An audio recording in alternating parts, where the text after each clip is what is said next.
Hello and welcome. I am so glad you're here. I'm Beth, a creator-based coach with CMH Coaching for Life. I'm here today to help you and those you love create a life you feel grounded and at home in. Think of a life where you feel peace, love for those around you, and in a flow with just enough challenge to keep you happy and creating something wonderful. Sounds like magic, but it's not. You can create that life every single day. You can have a life full of love, excitement, hope, and creation. Our mission at CMH Coaching is to flood the earth with light through compassion, mindfulness, and hope. And I'm going to ask a favor of you. If you like what you see and hear today, think of someone you know that would enjoy and benefit from this message. Our mission is to flood the world with compassion, mindfulness, and hope. Share this with them. But for now, this is time just for you. So settle into whatever you're doing and enjoy this time with the girls, where we create that one awesome, amazing, perfect life every one of us is seeking. You gotta watch your thinking. Watch your thinking. Watch your thinking.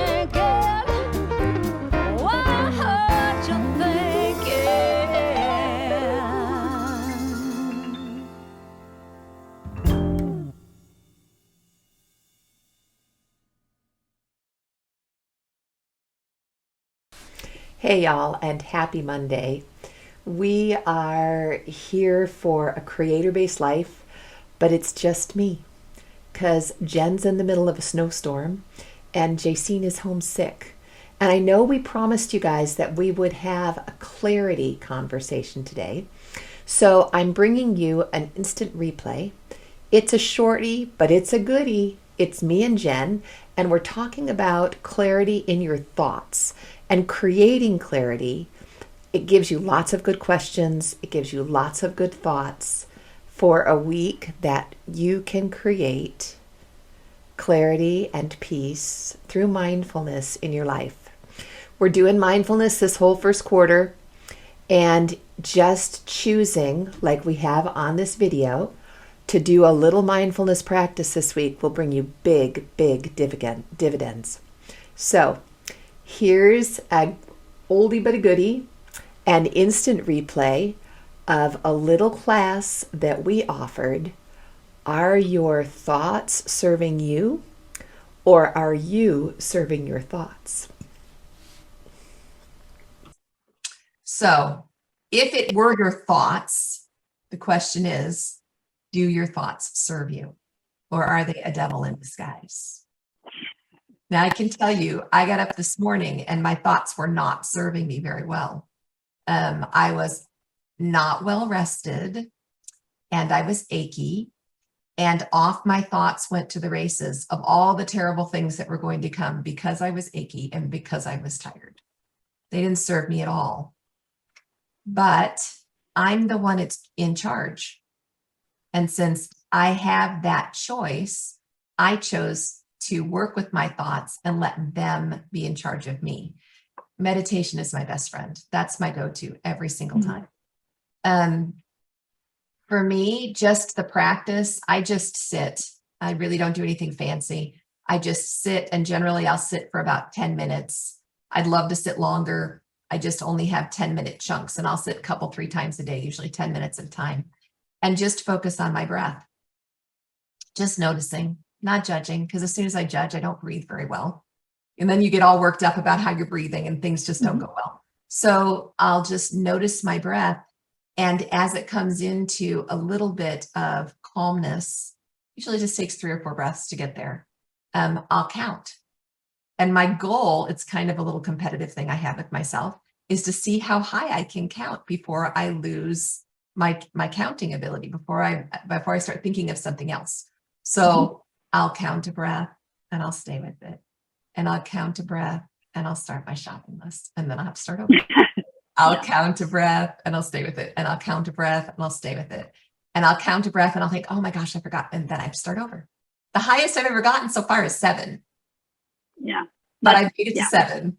But just the practice, just taking 10 minutes and doing that practice, I notice so much more control over my thoughts, so much more awareness over my thoughts.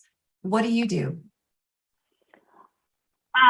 Well, I know that I did it in one of our little community events. It was that little elevator exercise that goes from starts in your heart, goes to the brain, and then you do it, and it goes to your stomach, and then you do your whole brain and stomach.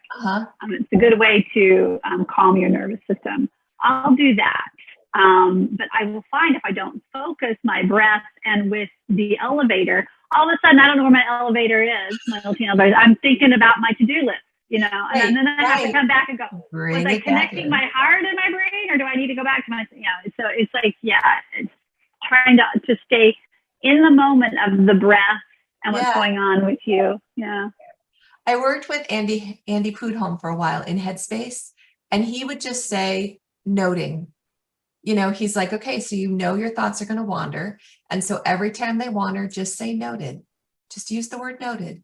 There's no judgment there. There's no real thought required, just noted. And when you note, you just come back. It's just a trigger for how to come back. And so for me, sometimes I'll note, most often I just say the word one and I just start again, but that works really well. Meditation, though, is a key to controlling your thoughts. Another one is daily quiet time, prayer and communion. And I think that really qualifies as meditation too, don't you? I do. In fact, it was learning meditation that helped me to have, I think, a higher quality of prayer time and communion time. Yeah. It makes a huge difference. It helps to still my mind and focus in on the connection of the divine. Yeah. Well, and I find for me, if I do it very first thing in the morning before I've done anything else, it's easiest because my mind is the most calm. It's the most open. And so that works. But if I don't have prayer and daily communion, my thoughts are a lot harder to follow and a lot harder to be aware of. Okay. So power of intention. What do you think an intention? Do you have a definition for an intention? What it is? I'm still trying to grapple with all of it after, listening to the book. Well, I think sometimes it's an I am. Mm-hmm.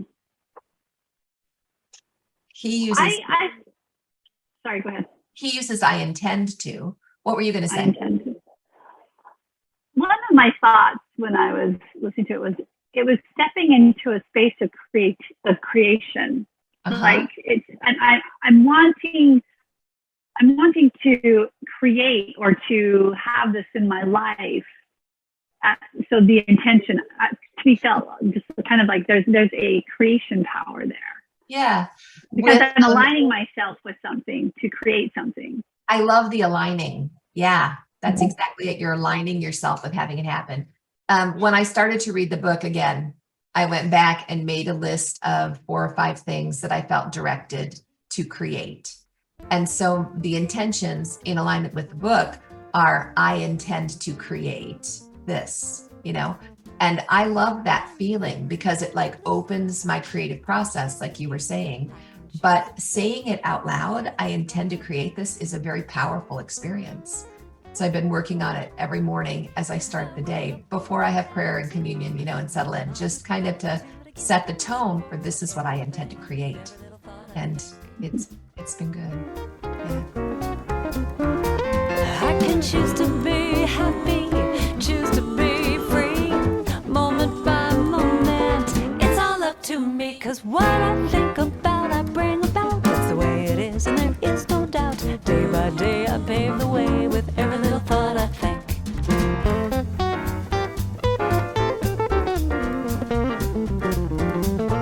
Hey, thanks for joining us today in A Creator-Based Life. I hope you felt that compassion, mindfulness, and hope you came seeking today. You can find more of it at cmhcoaching.com or on Linktree/cmhcoaching. Of course, any social media outlet, we're there too. Because you felt the benefit and light in this message, please invite those you care deeply about to join us. Help us to create a ripple effect across the globe of compassion, mindfulness, and hope. Then we can create a creator-based life together. Have a great week, y'all. We'll talk to you soon.